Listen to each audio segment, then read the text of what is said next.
Itinanghal na most valuable player naman ng Season 87 Men's Basketball Tournament si Kevin Quiambao matapos makalikom ng 16.6 points, 8.6 rebounds, 4.1 assists at 1 block.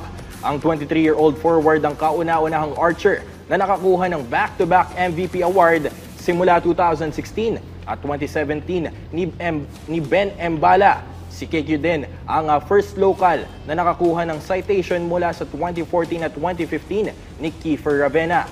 Tinalo na Quiambao ang kapwa teammate na si Mike Phillips, University of the Philippines JD Kagulangan at Mohamed Konate. Bukod kay Quiambao, back-to-back MVP din si Ateneo Blue Eagle Casey De La Rosa na inungusan sina UST Growling Tiger Ken Pastrana, UP Luana Ozar at Blue Eagle Junize Calago.